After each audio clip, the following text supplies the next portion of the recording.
अरे मायरा, शादी के कार्ड्स भी आ गए हैं। चलो आओ दिखाऊं। क्या हुआ, खैरियत तो है ना? खैरियत? खैरियत का लफ्ज तो मेरी जिंदगी से उसी दिन निकल गया था जिस दिन मैंने आपसे निकाह करके इस घर में कदम रखा। क्या हुआ है, ऐसी बातें क्यों कर रही हो? जब जिंदगी में आप उस शख्स से धोखा खाएं जिस शख्स पे आपको खुद से भी ज्यादा एतमाद हो, तो ऐसी जिंदगी से नफरत हो जाती है। यार, क्या हुआ है, कुछ बताओ तो सही। आप इतने खुद गर्ज हो सकते? मैं सोच भी नहीं सकती थी। अरे कुछ बताओगी तो पता चलेगा ना। क्या बताऊं? कब, कहां, किसने मुझे धोखा दिया? मेरा दिल दुखाया, अपने मकसद के लिए इस्तेमाल किया मेरा। खुदा की कसम, दिल तो चाहता सारी दुनिया को आग लगा दूं।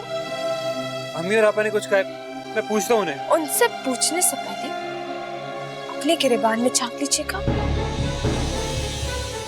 उसके बाद उनसे पूछने की नौबत नहीं आएगी।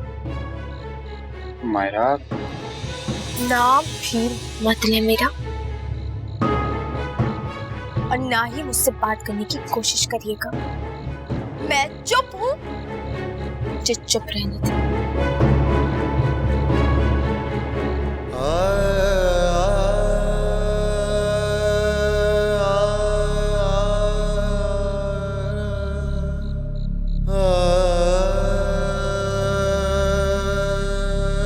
बिलाल,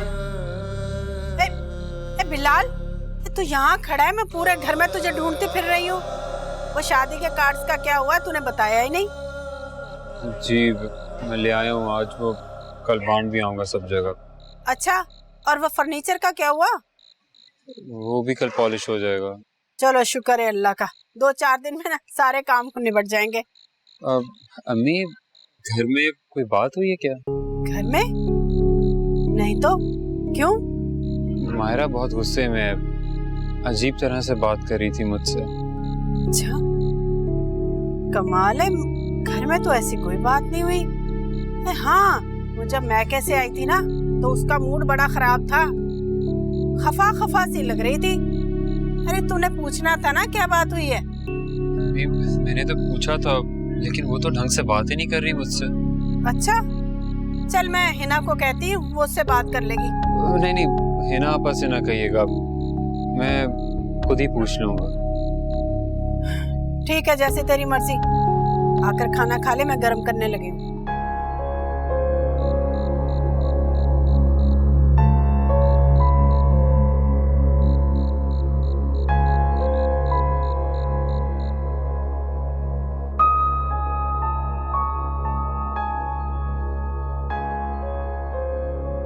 मेरा क्या बात है, कुछ शेयर तो करो मुझसे।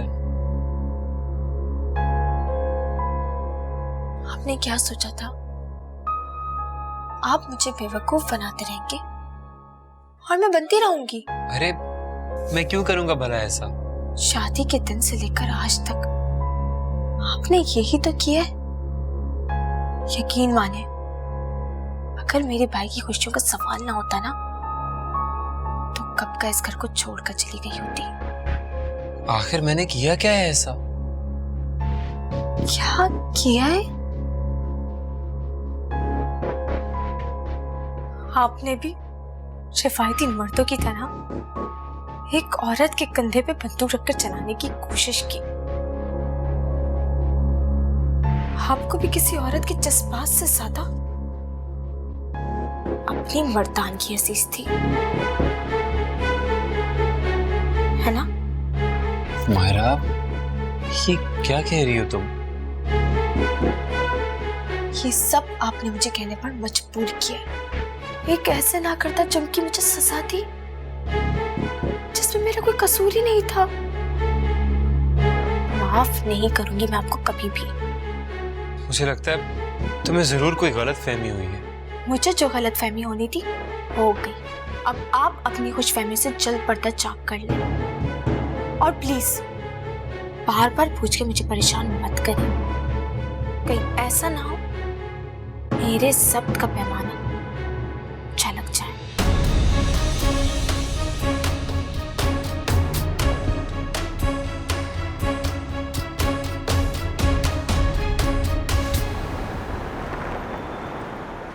अस्सलाम वालेकुम।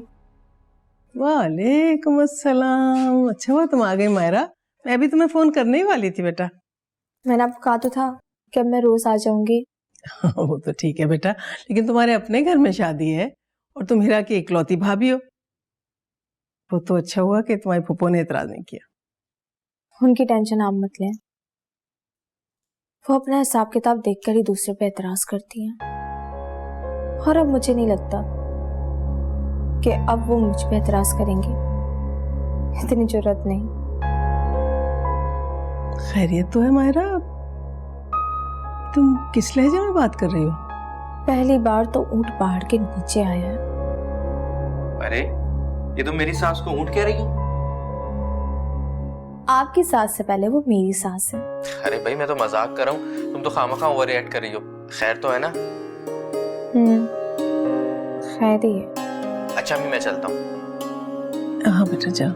आप इस वक्त कहाँ जा रहे हैं? वो मुझे शेरवानी लेनी थी टेलर के पास से, तुम्हें चलना है? नहीं, वो सैद आ रहा, मुझे उससे कुछ काम है। खैर तो है, ये आज सैद की याद कैसे आ गई? वो मेरा कजन है, हमारा जब दिल चाहे हम बात कर सकते। हाँ भाई, हम कौन एतराज करने वाले, मैं तो वैसे ही। अच्छा खैर अम्मी, मैं कमरे में जा रही हूँ, मुझे कुछ काम है, मैं वो खत्म कर लूँ। अम्मी ये मायरा कुछ चेंज नहीं लग रही? हाँ कुछ तब्दीली तो आई है इसके मिजाज में, लेकिन बात क्या है समझ में नहीं आ रहा और कोई बात खोल के बता भी नहीं रही है। कहीं सरवीना फुप्पो या हिना आपस से झगड़ा तो नहीं हुआ? नहीं नहीं बेटा, अगर ऐसी कोई बात होती ना तो वो जरूर मुझे बताती। अच्छा खैर छोड़ो, तुम जाओ ना, तुम्हें जो काम है करके आओ। हाँ आप प्लीज पूछ जरूर लीजिएगा, वरना मुझे टेंशन लगी रहेगी। फिक्र न कर, जाओ।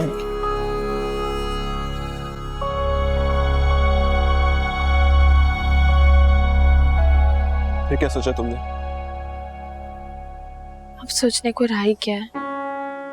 मैं तो हैरान हूँ कि इतने अरसे में बेवकूफ बन के कैसे रह ली। मुझे समझ नहीं आ रहा यार, तुमने बिलाल से अभी तक बात क्यों नहीं की? करूंगी, आतिफ भाई और हीरा की शादी के बाद। फिर क्या फायदा, तुम्हें अभी बात करनी चाहिए बिलाल से। मैं आतिफ भाई की खुशियों की राह में दीवार नहीं बनना चाहती। तुम्हें क्या लगता है जब आतिफ को पता लगेगा तो चुप बैठा रहेगा? मेरी मानो तो मायरा, तुम बिलाल से डिवोर्स ले लो। क्या? दुनिया का कोई भी कानून या माशरा जबरदस्ती औरत को मां बनने के हक से महरूम नहीं रख सकता। तुमने कोई ना कोई फैसला करना होगा मायरा। मुझे कुछ समझ नहीं आ रहा कि मैं क्या करूं। जितनी जल्दी हो सके बिलाल से बात करो। तुम खुद को क्यों सजा दे रही हो? हिना, मुझे तो मायरा वाला मामला ना गड़बड़ लग रहा है। नहीं अम्मी, ऐसे ही आपको वहम हो रहा है। तुमने देखा नहीं था जब सुबह मैं के गई है वो, तो पूछ कर भी नहीं गई। बुरा तो मुझे बहुत लगा, क्या करें, पहले की तरह तो कुछ कह भी नहीं सकते उसे। पता नहीं क्यों कल से मुंह फुलाए फिर रही है घर में। अब ओखली में सर्दियां हैं तो घोंसलों से क्यों डरती हैं? अरे जब तक शादी नहीं हो जाती मुझे तो धड़का ही लगा रहेगा। कुछ नहीं होगा अम्मी, इंशाल्लाह खैर खैरियत से सब हो जाएगा, दुआ करें आप। आमीन। ये शिजा नहीं आई 2-3 दिन से? कह रही थी कि 2-4 दिन में आएगी वो। अल्लाह करे आ जाए, कुछ काम संभाले, जहन तो मुझे कुछ करने ही नहीं देता। अरे कैसे करने देगा, इतने दिनों के बाद तो अपनी माँ की गोद में आया है वो।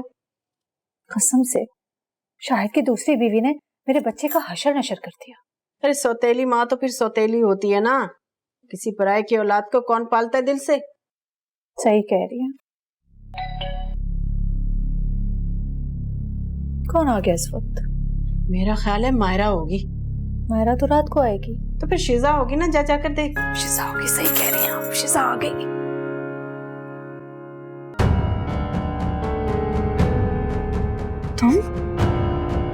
तुम यहाँ क्यों आए हो? कैसी हो ना? पूछो यहाँ क्यों आया? मैं अपना बच्चा तुम्हें नहीं दूंगी अब। हिना, मैं बहुत शर्मिंदा हूँ, मुझे माफ कर दो। माफिया तलाफिया बाद में करना, मुझे ये बताओ मकसद क्या है तुम्हारे आने का? मैं बता रही हूँ, मैं अपना बच्चा तुम्हें नहीं दूंगी। जैन के लिए दिल बहुत उदास था मेरा। हाँ, अब तो दौरे पड़ेंगे ना तुम पर उदासी के, लेकिन मैं तुम्हें साफ साफ बता रही हूँ, जैन को ले जाने नहीं दूंगी मैं तुम्हें। हिना, मैंने तुम्हें बहुत दुख दिया, यकीन करो दूसरी शादी के बाद एक दिन भी सुकून का नहीं गुजरा। खैर, अब तो वो सिलसिला भी खत्म हो गया है, मैंने उसे तलाक दे दिया। अच्छा ही हुआ जो एक दिन भी सुकून का नहीं देखा तुमने। तुम्हारी दूसरी बीवी ने मेरे बच्चे का हशर नशर कर दिया, रात को सोते में उठ जाता है डर के मारे। हिना, तुम अपना दिल और ज़र्फ बड़ा नहीं कर सकती मेरे लिए? मतलब पूछ सकते हो इस बात का? देखो, हमारे बच्चे को माँ और बाप दोनों की जरूरत है, वरना उसकी शख्सियत में एक बहुत बड़ा खला रह जाएगा। पहेलियां मत बुझवाओ, जो कहना है साफ साफ कहो। जैन की खातिर दोबारा मेरा घर आबाद कर दो, मैं कसम खाता हूँ अब की बार तुम्हें कोई तकलीफ नहीं होगी।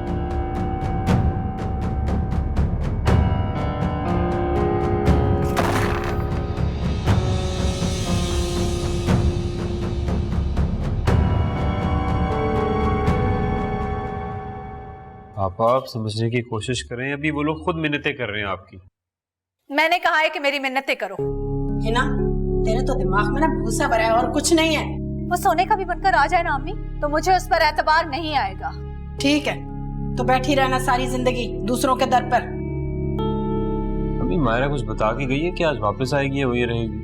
अरे तो खुद ही पूछ लेते ना उससे। मम्मी, पता नहीं क्या हो गया उसको आजकल, सीधे मुंह बात ही नहीं करती मुझसे, जरा जरा सी बात पे लड़ने के बहाने ढूंढती है मुझसे। अरे अल्लाह खैर करे, मुझे तो उसके इरादे कुछ ठीक नहीं लग रहे। और वह शायद कितनी मिन्नतें कर रहा है इसकी, मगर इसका तो दिमाग ही ठिकाने पर नहीं है। अस्सलाम वालेकुम। वालेकुम अस्सलाम। लो आ गई मायरा, इसी से पूछ ले। मायरा, शाहिद काबिल एतबार है? आजकल के दौर में काबिल एतबार कोई भी नहीं है आपा। आपके अपने ऐसे बेगाने बनकर धोखा देते हैं कि आप देखते ही रह जाते हैं। अरे छोड़ो ना, क्या आते बातों में लगा दिया। अरे बैठो ना बेटा। अच्छा, किसके साथ आई हो? आतिफ भाई छोड़कर गए। लो, आतिफ को बाहर से ही भगा दिया, अंदर आने का कहा नहीं? उन्हें कुछ जरूरी काम से जाना था, इसलिए वो चले गए। मायरा, बैठो ना, कहाँ जा रही हो? हाँ हाँ बैठो ना भाई, क्या बात है, उखड़ी उखड़ी हो, खैरियत तो है ना? आप लोग मेरी टेंशन ना लें। मायरा, आखिर बात क्या है? सच्चाई सुनने का हौसला है आपने? मेरे अंदर सिर्फ तुम्हें खोने का हौसला नहीं है, बाकी सब कुछ बर्दाश्त कर सकता हूँ। खुदा के वास्ते मुझे मजीद बेवकूफ ना बनाए आप लोग। किसने बनाया तुम्हें बेवकूफ? मैंने? तो इतने सालों से आपने यही तो किया, मुझे बांझ, बंजर, बे औलादी, कौन कौन से ताने नहीं दिए आप लोगों ने। आपके जमीन में एक दफा भी मलामत नहीं की। मायरा, ये क्या कह रही हो तुम? शर्म आनी चाहिए थी आपको। आपने अपनी रिपोर्ट्स मुझसे छुपाई। मुझसे कितने साल मैंने अजियत के काटे। आप सिर्फ एक दफा सबके सामने कह देते हैं कि मायरा बेकसूर है, उसका कोई कसूर नहीं। तुम्हें किसने बताया रिपोर्ट्स का? आपको क्या लगता है मुझे कभी नहीं पता चलेगा? आप लोग मुझसे ये बात हमेशा छुपाते रहेंगे, मैं जिंदगी भर अंधेरे में रहूंगी। मायरा, ये तुम क्या कह रही हो? तुम्हें जरूर कोई गलतफहमी हुई है। अच्छा, और सरदाशी को भी गलतफहमी हुई थी ना, जिसने आपकी रिपोर्ट्स आपके घर वालों के सामने रख दी थी। मायरा, मैं इस मौजू पर तुमसे बात करने ही वाला था, मगर मुझे अब आपकी कोई बात नहीं सुननी। पूरी दुनिया के सामने मेरा तमाशा बना दिया। मायरा, तुम बात को समझने की कोशिश तो। आपा बस, ये मेरा और बिलाल का मामला है और इसमें मैं किसी की भी दखलंदाजी बर्दाश्त नहीं करूंगी। और अगर आपको मुझसे इतनी हमदर्दी थी तो आप मुझे सच बता देती। आपने क्यों नहीं सच बताया? और पप्पू, आप भी चुप रही। आपने भी मुझे कभी कुछ नहीं बताया। मायरा, तुम्हें बताना चाहता था मगर आप ये बात बताने की हिम्मत कर ही नहीं सकते थे, क्योंकि मैं आपको बहुत अच्छी तरह जानती हूँ कि आपको सच और हक की बात में कभी बोलना आया ही नहीं। मायरा, मुझे आपकी कोई बात नहीं सुननी। बहुत दिल दुखाया आप लोगों ने मेरा। मैं बेगुनाह थी, मेरे सर पे सौतन का इल्जाम मुसल्लत कर दिया। अल्लाह की लाठी बेआवाज होती है। मैं बहुत शर्मिंदा हूँ तुमसे। हाँ मायरा, सब बहुत शर्मिंदा है तुमसे। मेरे सामने शर्मिंदा होने के बजाय अल्लाह से माफी मांगे। और इनापा, आप जो दो दफा आपके घर बर्बाद हुए ना, जरा सोचिए, किसी की तो बदवा लगी होगी, किसी की तो आ ली होगी। आपने जाकर अल्लाह से माफी मांगे, नहीं तो सारी जिंदगी ऐसी ही बेसुकून गुजरेगी।